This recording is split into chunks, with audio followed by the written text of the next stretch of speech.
Chapter 1. Hope in the Midst of the Storm.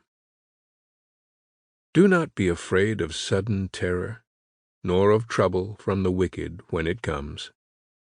Proverbs chapter 3, verse 25. When the Andrea gale left Gloucester Harbor in Massachusetts on September 20th, 1991, and headed into the North Atlantic, no one could have known that this fishing boat would never be seen again. Only a bit of debris ever turned up, and the 6 crew members vanished forever. In his book, The Perfect Storm, author Sebastian Junger immortalized the fate of the Andrea gale. A film followed, featuring George Clooney and Mark Wahlberg. But these stars, big as they are, played only supporting roles. The real star was the storm itself, a terrifying, relentless oppressor born of fierce wind and mountainous waves. It was meteorologists who named this cataclysmic tempest the perfect storm.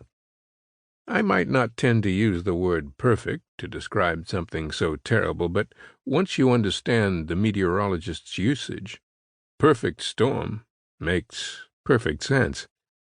It is merely a vivid way of saying worst-case scenario. In the case of the Andrea gale, it was the simultaneous occurrence of the toughest weather conditions possible. 3 deadly elements came together in October of 1991. A front moving from Canada toward New England, a high-pressure system building over Canada's east coast, and the dying remnants of Hurricane Grace, churning along the eastern seaboard of the United States.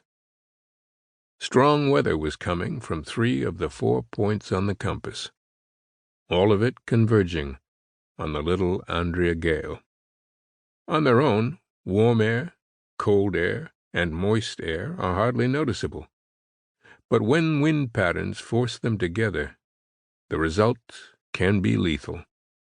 The last radio transmission of Billy Tyne, the captain of the fishing boat, came at 6 p.m. on October 28, 1991. He reported his coordinates to the captain of his sister ship, the Hannah Bowden, saying, "She's coming on, boys, and she's coming on strong."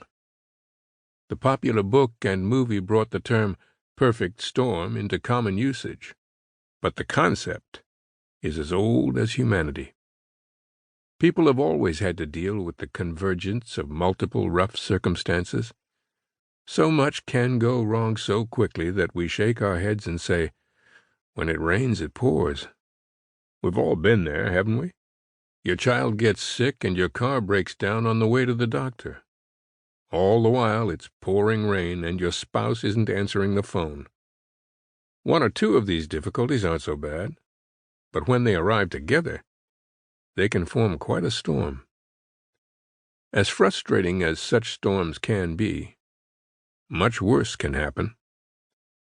Today, in our faster, more crowded, and more complex world, a few little squalls can quickly become the perfect storm. When multiple conditions converge and threaten critical areas of our lives, such as finances, relationships, jobs, and health, we question how much more we can endure. Somewhere there's a point at which we reach critical mass. Once there, we wonder whether we will stay afloat or go under like the Andrea gale. Knowing that could happen strikes fear into us. The fate of the Andrea gale demonstrates 2 specific kinds of fear that we all experience. The first is that gut-level, adrenaline-drenched fear that the crew felt in the midst of the storm. They were afraid because their lives were on the line. This kind of fear is beneficial. It's a necessary instinct for survival.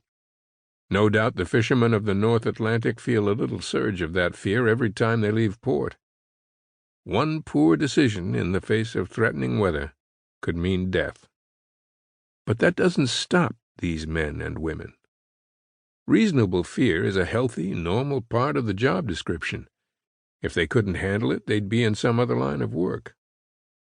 But there's another kind of fear that can immobilize us completely. The fear of fear itself. To keep listening to this audiobook, I've left you a link in the description so you can do it at no cost thanks to Audible's 30-day free trial.